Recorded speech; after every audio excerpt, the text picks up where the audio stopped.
Oke, bismillahirrahmanirrahim. Assalamualaikum warahmatullahi wabarakatuh. Kita berjumpa lagi di pembelajaran Akidah Akhlak.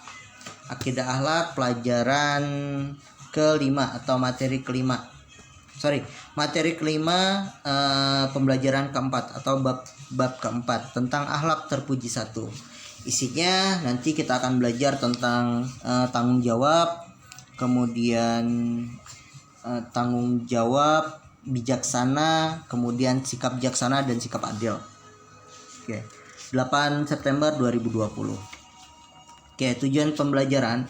Ada 3 tujuan pembelajaran kita hari ini. Diharapkan kita mampu mendefinisikan atau mengartikan sifat tanggung jawab, adil, bijaksana dalam kehidupan sehari-hari. Memberikan contoh. 2. Memberikan contoh sikap tanggung jawab, adil, dan bijaksana dalam kehidupan sehari-hari, dan bersikap tanggung jawab, adil, dan bijaksana dalam perilaku seseorang. Oke, kita bahas yang pertama. Kita tanggung jawab dulu. Oke, kalian bisa dibuka buku halaman 41 sampai selesai. Nah, mari kita bahas satu persatu. Apa yang dimaksud dengan tanggung jawab? Tanggung jawab adalah kewajiban menanggung atau memikul atau menanggung segala sesuatunya dan menanggung akibatnya. Oke, paham ya? Jadi tanggung jawab itu adalah kewajiban menanggung atau memikul atau menanggung segala sesuatu dan menanggung akibatnya. Atau tanggung jawab adalah wujud dari sikap amanah yang menanggung segala akibat dari perbuatan yang dilakukan.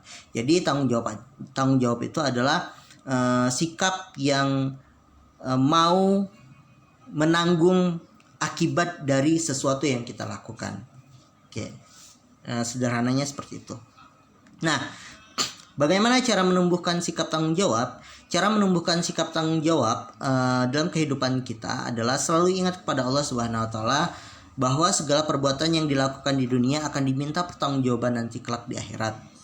Yang kedua, menyadari betapa beratnya amanah yang diberikan kepada manusia. Yang ketiga, menyadari akibat buruk yang timbul dari sikap tidak bertanggung jawab.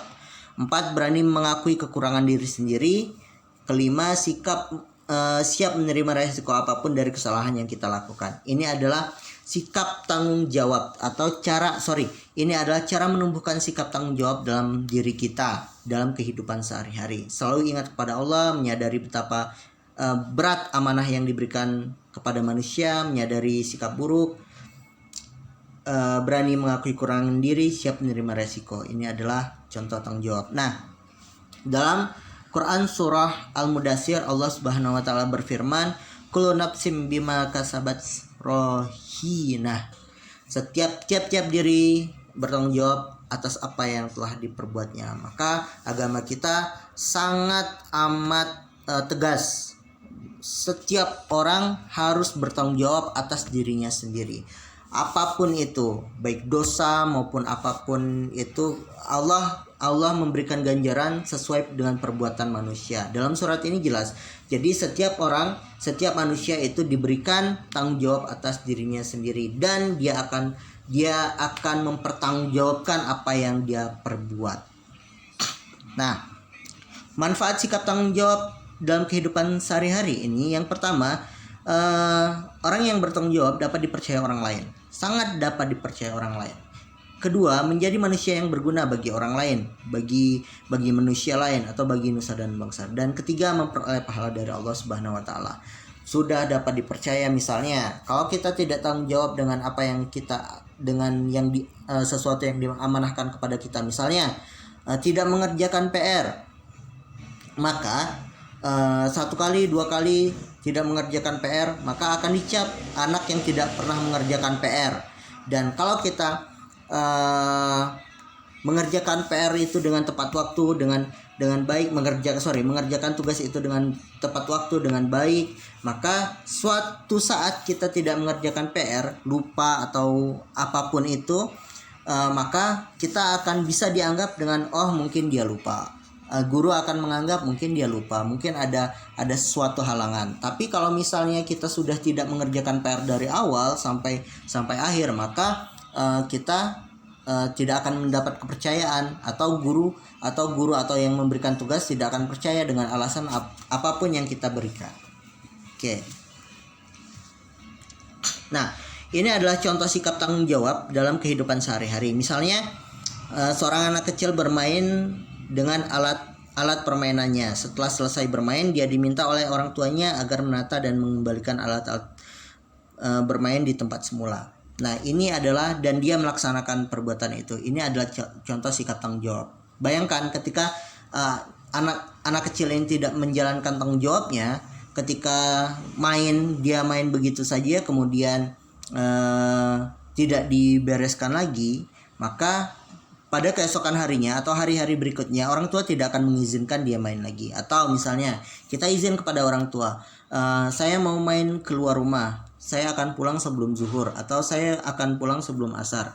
Ketika kita tidak pulang sebelum asar, maka orang tua tidak akan percaya lagi dan tidak akan lagi mengizinkan kita untuk main keluar. Nah, ini adalah konsekuensi atau akibat dari tanggung jawab tersebut.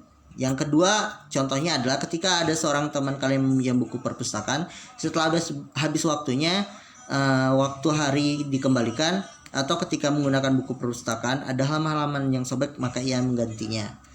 Ya, jadi ketika kita diamanahi dipinjami komik, dipinjami buku bacaan, kemudian sobek buku bacaan tersebut, kemudian kita mengganti buku bacaan tersebut kepada teman kita. Nah, kemudian kita masuk ke sikap kedua, sikap adil. Apa yang dimaksud dengan adil? Adil berasal dari kata bahasa Arab yang artinya berada di tengah-tengah, jujur, lurus, dan tulus. Atau dengan kata lain, menempatkan sesuatu pada tempatnya. Ini adalah kata adil.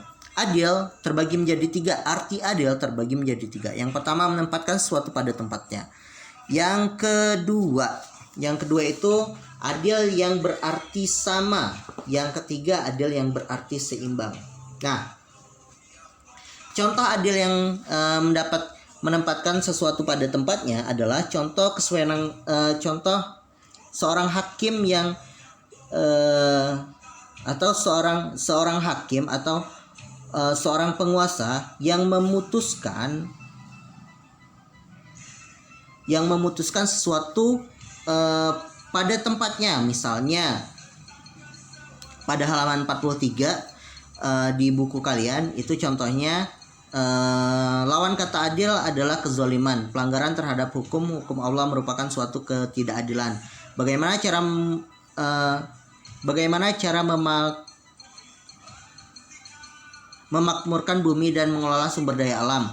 Semua telah diatur oleh Allah Subhanahu wa taala. Jika manusia melanggar aturan itu, maka timbul kerusakan di bumi. Nah, ini mengakibatkan ketidakadilan.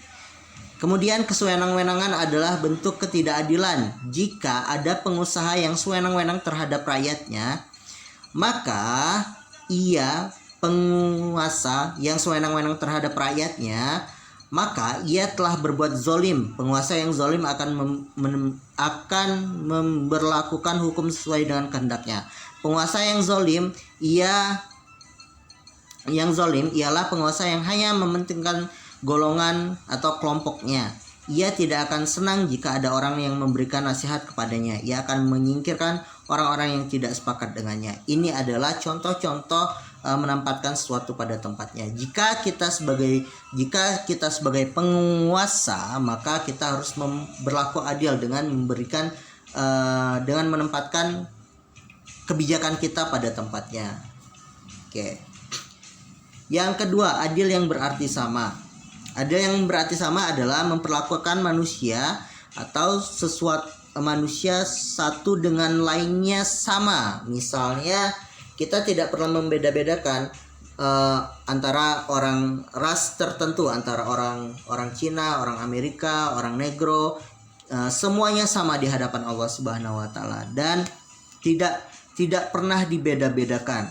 Nah, seorang yang berbuat dicontoh pada halaman 43, masih di halaman 43, misalnya perbuatan seorang yang berbuat jahat harus dihukum tanpa memandang kedudukan kaya atau miskin. Ini di hadapan hukum semuanya sama. Kemudian tidak dibiarkan Jika yang mencuri orang miskin dan lemah dihukum dengan seberat-beratnya, atau sebaliknya. Jika orang yang kaya yang mencuri, dia diloloskan begitu saja. Ini tidak adil. Jadi contohnya adalah penerapan hukum semua hukum atau semua yang melakukan perbuatan jahat maka akan dihukum. Semua yang melakukan perbuatan baik akan diberikan reward atau diberikan hadiah. Bisa seperti itu. Nah, dalam surat An-Nisa ayat 59. Dalam surat An-Nisa, sesungguhnya Allah menyuruhmu menyampaikan amanat kepada yang berhak menerimanya, dan apabila kamu menetapkan hukum di antara manusia, hendaklah kamu menetapkan dengan adil. Ini surah An-Nisa ayat 58. Yang terakhir adalah adil yang berarti seimbang. Adil yang berarti seimbang adalah menempatkan hak dan kewajiban dengan cara yang seimbang. Tidak boleh seorang majikan itu menunda-nunda gaji karyawannya. Majikan harus menjadikan karyawannya sebagai mitra dalam bekerja, bukan semata-mata sebagai mesin saja. Jadi ketika kita menuntut kewajiban hak kita, maka kita harus menjalankan kewajiban kita. Oke. Nah, dalam surat Al-Hujurat, Allah Subhanahu wa taala berfirman, "Innallaha yuhibbul muqsitin." Sungguhnya Allah mencintai orang-orang yang berbuat adil. Rasulullah SAW bersabda, "Lau anna Fatimata bennata Muhammadin syarraqat laqata'tu yadaha." Seandainya Fatimah binti Muhammad mencuri, maka akan aku potong tangannya. Hadis riwayat Muslim. Ini adalah penerapan sikap adil. Jadi sekalipun itu anak nabi, sekalipun itu anak presiden, sekalipun itu anak pejabat, sekalipun anak siapapun, ketika dia bersikap tidak adil, ketika dia bersikap salah, maka harus divanismen atau harus diberikan hukuman. Nah, sebaliknya ketika tidak memandang anak siapa, dari suku mana, ketika dia melakukan kebaikan, maka harus diberikan ganjaran atau harus diberikan hadiah atau pujian dalam bentuk apapun. Nah, manfaat berbuat adil ada 6: mendatangkan ridha Allah, memperoleh keberhasilan dalam hidup, memperoleh kegembiraan batin disenangi banyak orang, memperoleh kesejahteraan hidup di dunia dan akhirat, mewujudkan masyarakat yang aman, tentram, dan damai. Apa yang dimaksud dengan bijaksana? Nah, bijaksana ini selalu menggunakan akal budinya dengan berdasarkan pengalaman dan pengetahuan, arif atau tajam pikiran. Yang lain, bijaksana adalah bijaksana dapat pula diartikan menyelesaikan masalah berdasarkan kebenaran dan tidak hanya mengikuti keinginan hawa nafsunya saja. Ini adalah bijaksana, pengertian bijaksana. Nah, cara untuk bersikap bijaksana dalam kehidupan sehari-hari ada 3. Yang pertama, perenungan dengan upaya mengerti dan menghayati kepentingan sikap bijaksana. Kemudian meniru dari contoh sikap bijaksana yang dilakukan oleh Nabi Muhammad, seperti sikap Nabi ketika mengembalikan Hajar Aswad ke tempat semula. Kemudian mengamalkan dan membiasakan dalam kehidupan sehari-hari. Nah, dalam surat An-Nahl ayat 125, Allah Subhanahu wa taala berfirman, "Ud'u ila sabili rabbika bil hikmah wal mau'izatil hasanah wajadiluhum billati hiya ahsan." Nah, manfaat bijaksana dapat melaksanakan suatu undang-undang, karena orang yang bijaksana selalu berbuat sesuai dengan undang-undang sehingga terwujud keselarasan hidup bagi masyarakat. Kedua, dapat mewujudkan sikap disiplin. Disiplin berarti berbuat sesuai dengan aturan, berperilaku sehingga seorang yang bijaksana berarti telah bersikap disiplin.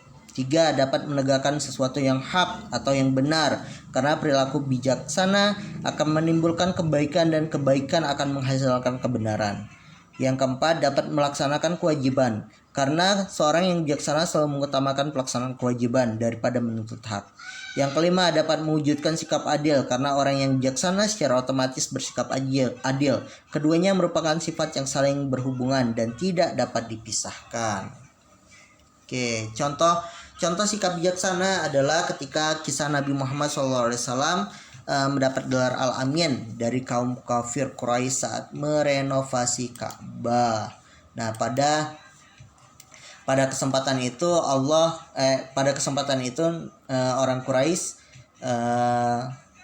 berselisih. Ada 4 orang Quraisy berselisih. Kemudian mereka bersepakat siapa yang pertama kali memasuki pintu Ka'bah, maka dialah yang akan meletakkan Hajar Aswad pada tempatnya kembali. Namun ketika itu Rasulullah datang. Rasul tidak mau meletakkan Hajar Aswad itu sendiri, tapi dengan sikap bijaksananya Nabi Muhammad SAW itu mengambil sorbannya, kemudian diletakkannya.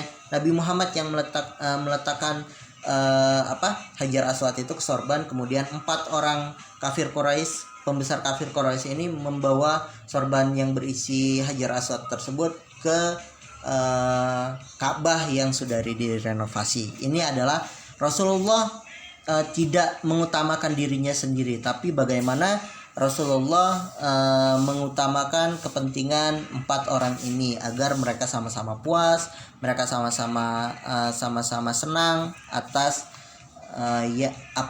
apa yang diputuskan oleh Nabi Muhammad SAW. Oke. Sekian dulu penjelasan Bapak hari ini tentang sikap bijaksana. Akhlak terpuji 1, bijaksana, adil, dan tanggung jawab. Semoga dapat dipahami, semoga dapat dimengerti dan bermanfaat di kehidupan kalian. Selalu tanamkan dalam diri sikap tanggung jawab atas apa yang kita lakukan, kemudian bersikap adil dengan perilaku yang kita lakukan, kemudian bijaksana dalam mengambil keputusan apa yang akan kita lakukan. Oke, sekian, billahi taufiq wal hidayah. Assalamualaikum warahmatullahi wabarakatuh.